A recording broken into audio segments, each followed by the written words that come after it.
HAL की तरफ से अभी यूएस नेवी की ट्रेनर एयरक्राफ्ट की टेंडर में तेजस की lead in fighter trainer variant को ऑफर किया गया है, लेकिन क्या तेजस यूएस नेवी में अपनी जगह बना पाएगा? एचएएल की तरफ से अभी 2022 की मार्च से पहले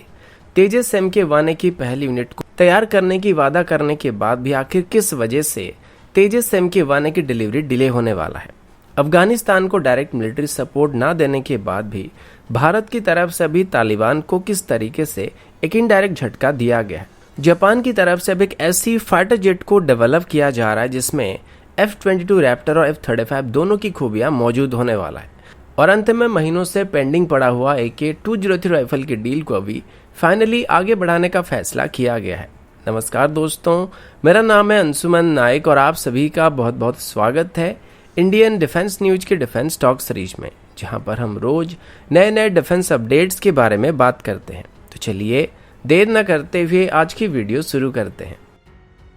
आज की पहली अपडेट तेजस को लेके है। कुछ महीने पहले एक रिपोर्ट सामने आया था जिसमें ये बताया गया था कि यूएस अभी अपनी पुरानी T-45 घोसॉक ट्रेनर एयरक्राफ्ट को रिप्लेस करना चाहता है और इसके लिए अभी यूएस की तरफ से एक नई टेंडर को फ्लोट किया गया था जिसमें कैरियर से ऑपरेट करने के लिए उनको ट्रेनर एयरक्राफ्ट की जरूरत पड़ रही थी और इसमें हमारी एचएएल भी पार्टिसिपेट कर रहा था, जिसमें तेजस की ट्रेनर वेरिएंट को या लिफ्ट वेरिएंट को इसमें ऑफर किया गया था। साथ ही इसमें बोइंग की तरफ से भी अपनी T-7A ट्रेनर को ऑफर किया गया था, जो कि तेजस के लिए यहाँ पे कंपटीशन को बढ़ाने वाला है। और अभी लॉकहीड मार्टिन की तरफ से साउथ कोरिया की काई के साथ मिलकर उसकी T-50 फाइटर जेट को भी यूएस नेवी को ऑफर किया जा रहा है। लेकिन इनमें से तेजस को छोड़ के बाकी किसी भी फाइटर जेट को अभी तक एयरक्राफ्ट के टेक ऑफ या लैंडिंग नहीं कराया गया है। और यूएस नेवी की जो इनिशियल कंडीशन थे उसके मुताबिक 2028 में जब इनकी ट्रायल को किया जाएगा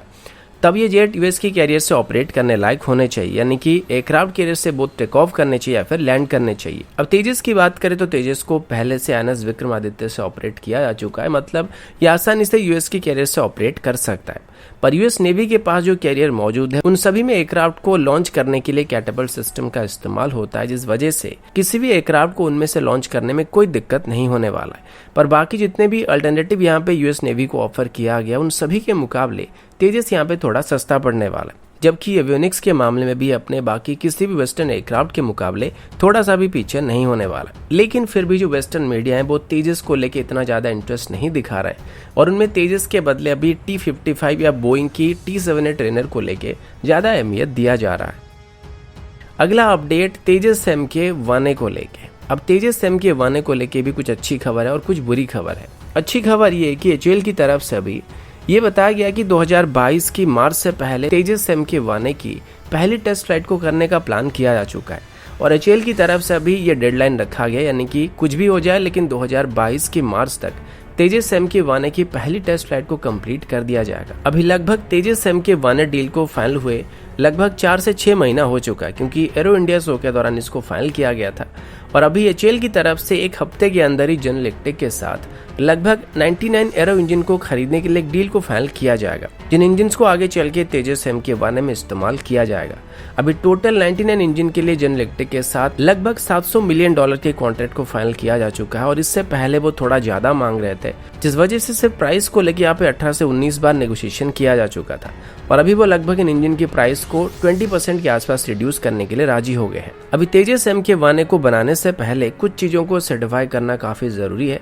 जैसे कि इसमें एक नया AESA रडार होने वाला है, एक नया मिशन कंप्यूटर होने वाला है, एक सेल्फ प्रोडक्शन जैमर मौजूद रहने वाला है और नया डिजिटल फ्लाइट कंट्रोल सिस्टम इसमें मौजूद होने वाला है। तो उन सभी को सबसे पहले टेस्ट करना काफी जरूरी है और एक बार इनको सर्टिफिकेशन मिल जाए तो उसके बाद सीधे तौर पर इनको तेजस MK-1A की प्रोडक्शन वेरिएंट में इंटीग्रेट करना शुरू किया जा सकता है। इसी वजह से एचएएल की तरफ से अभी तेजस के एक FOC वेरिएंट में इन सभी सिस्टम को डालकर टेस्ट करने की कोशिश किया जा रहा है। एचएएल के चेयरमैन R माधवन ने बताया कि मार्च 2022 में इसकी पहली टेस्ट फ्लाइट को करने के बाद 2023 की जुलाई तक इसको एयर वर्थिनेस सर्टिफिकेट मिल जाएगा, जिसके बाद इसकी सीरीज प्रोडक्शन को शुरू किया जाएगा।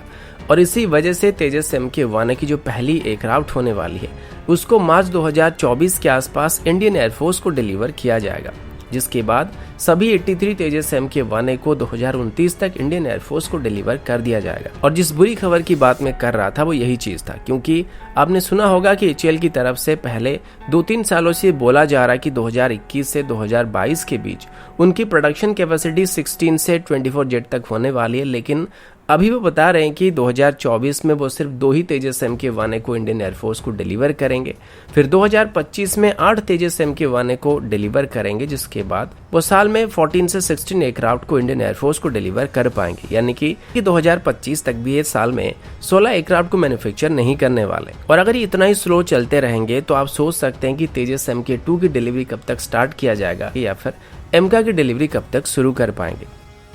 अगला अपडेट अफगानिस्तान को लेके, जिससे कि अभी अफगानिस्तान में तालिबान लगभग कब्जा करने वाला है और शुरू से ही इसको लेके बातचीत चल रहा है कि क्या भारत इसमें अफगानिस्तान की मदद करने वाला है या फिर नहीं करने वाला है।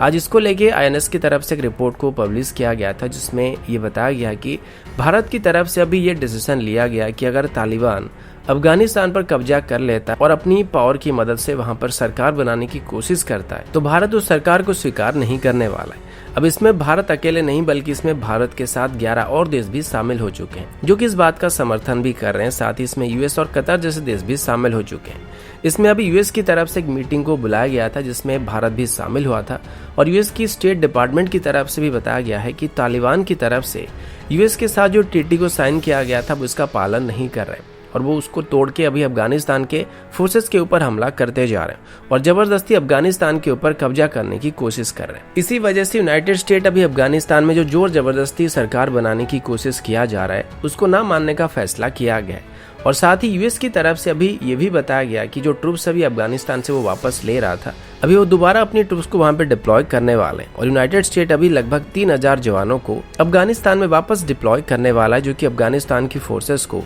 तालिबान के खिलाफ लड़ने में मदद करने वाले हैं। दूसरे तरफ भारत अभी ये अफगानिस्तान की वर्तमान की गवर्नमेंट और तालिबान के बीच कोई पीस रेजोल्यूशन को करने की बातचीत करने वाला है, लेकिन तालिबान जैसी चीज है वो कोई भी पीस एग्रीमेंट को मान के चलने वाले नहीं है। तो यहाँ पर भारत की तरफ से भी एक अच्छा स्टेप लिया गया कि अगर तालिबान जोर जबरदस्ती अफगानिस्तान पर कब्जा करने की कोशिश करता है तो भारत इसको स्वीकार नहीं करने वाला है। अगला अपडेट एक नई नेक्स्ट जनरेशन फाइटर जेट को लेके। आप सभी जानते हैं कि दुनिया के जितने भी ग्रोइंग पावर है सभी के सभी अपनी खुद की 5th जनरेशन फाइटर जेट को या किसी भी एडवांस जनरेशन की फाइटर जेट को डेवलप करने की कोशिश कर रहे हैं। इनमें से अभी जापान की तरफ से एक नेक्स्ट जनरेशन की फाइटर जेट को डेवलप करने की बात सामने आई है, जिसमें जापान अभी आगे चल के अपने F2 और F-15 फाइटर जेट को रिप्लेस करने वाला है। अभी जापान की फ्लीट की जो मेन फाइटर जेट हैं वो सभी US ओरिजिन फाइटर जेट हैं, जिसमें से कुछ को अभी जापान F-35 से रिप्लेस करने वाला है। लेकिन जापान का कहना ये है कि उनकी रिक्वायरमेंट के मुताबिक F-35 में कुछ खामियां मौजूद हैं, जैसे कि ये बस 4 ही इंटरनल वेपन को कैरी कर सकता है और एक्सटर्नल वेपन के साथ जो जेट की RCS होती है वो काफ़ी बढ़ जाता है। दूसरी तरफ अगर जापान की रिक्वायरमेंट की बात करें तो उनको एक ऐसा फाइटर जेट चाहिए जो कम से कम 6 मिसाइल को इंटरनल वेपन बे में कैरी कर सके और स्टेल्थ प्रोफाइल में F-35 को मैच कर पाए, जिस वजह से वो अभी F-22 रैप्टर और F-35 की एक हाइब्रिड वेरिएंट को बनाने की कोशिश कर रहे हैं। इसमें शायद यूनाइटेड स्टेट उनको मदद करने वाला है और पिछले 1 साल से इसके बारे में जापान की तरफ से अनाउंसमेंट किया जा चुका है कि वो अभी एक 6th जनरेशन फाइटर जेट को डेवलप करने वाले हैं और इसमें लगभग $48 बिलियन को जापान इन्वेस्ट करने वाला है। इसको फिलहाल के लिए FX प्रोग्राम बताया जा रहा है और अभी इसमें जिस फाइटर जेट को बनाया जाएगा उसमें फ्यूचरिस्टिक एवियोनिक्स और रडार के साथ साथ ड्रोन्स को भी ऑपरेट करने की क्षमता होने वाली है। साथ ही इसको मैन्ड और अनमैन्ड मोड में भी ऑपरेट करने के लिए डिजाइन किया जाने वाला है। इस नई फाइटर जेट की एक खास बात ये भी होने वाली है कि इसमें जापान की तरफ से इलेक्ट्रोमैग्नेटिक वेपन्स को भी इंटीग्रेट करने का फैसला किया गया है। साथ ही इसमें हीट शील्ड भी मौजूद होने वाला है। फिलहाल अभी तक इसकी एयरफ्रेम के बारे में कोई बहुत ज़्यादा डिटेल पब्लिक नहीं किया गया, लेकिन ये F-22 और F-35 की एयरफ्रेम का एक हाइब्रिड वर्जन होने वाला है। इसकी पहली प्रोटोटाइप को 2024 तक तैयार करने की बात सामने आई है और उसके बाद 2031 के बाद इसको जापान अपनी फोर्सेस में शामिल करना शुरू करने वाला है। अगला अपडेट AK-203 राइफल को लेके। आप सभी जानते हैं कि AK-203 राइफल को भी इंडियन आर्मी की स्टैंडर्ड राइफल बनाने का प्लान किया गया है और ये आगे चल के कम्प्लीटली इंडियन आर्मी की इंसास राइफल को रिप्लेस करने वाला है। लेकिन पिछले कई दिनों से या कई सालों से ये डील आगे नहीं बढ़ रहा है और जो दिक्कतें हैं वो इन राइफल की प्राइस और इसमें इस्तेमाल होने वाली इंडिजिनस कंटेंट को लेके फंसा हुआ है। ऑर्डिनेंस फैक्ट्री बोर्ड का कहना है कि रशिया की तरफ से अभी इन राइफल्स के लिए जो प्राइस का डिमांड किया जा रहा है वो ऑर्डिनेंस फैक्ट्री बोर्ड के द्वारा कोट किए गए प्राइस के मुकाबले लगभग 6000 रुपये ज़्यादा है और ये प्राइस पर यूनिट के हिसाब से। और अभी हम लगभग 6.5 लाख राइफल को यहाँ पे खरीदने वाले हैं, तो इसमें हमको काफ़ी नुकसान होने वाला है। अभी आर्मी के अलावा हमारे पैरामिलिट्री फोर्सेस में भी इनको शामिल करने का फैसला किया जा रहा है, तो जो ऑर्डर होने वाला है वो यहाँ पे काफ़ी बड़ी होने वाली है। और अगर हम यहाँ पे पर राइफल में 6,000 रुपये एक्स्ट्रा देने लगते हैं तो 6.5 लाख या 7 लाख के आसपास राइफल को खरीदने में हमको काफ़ी ज़्यादा पैसे इन्वेस्ट करना पड़ सकता है। साथ ही आगे चल के अगर कभी ऑर्डिनेंस फैक्ट्री बोर्ड की तरफ से इन राइफल्स को किसी तीसरे देश को एक्सपोर्ट करने की प्लानिंग की जाती है, तब भी इसको एक कम्पिटिटिव प्राइस में ऑफर करने में हमको दिक्कत हो सकता है, क्योंकि अभी ज़्यादा प्रॉफिट रशिया लेने वाला है। इसी वजह से अभी रशिया और भारत के बीच इस बात को लेकर डिस्कशन किया जा रहा था, लेकिन अभी बताया जा रहा है कि भारत और रशिया के बीच जो भी पेंडिंग नेगोशिएशन चल रहे थे उसको पूरा कर लिया गया है और 15 अगस्त से पहले भी इस डील को फाइनल करने की कोशिश किया जा रहा है। तो दोस्तों, अभी के लिए इतना ही। मिलता हूँ आपसे अगले वीडियो में, तब तक के लिए जय हिंद, वंदे मातरम।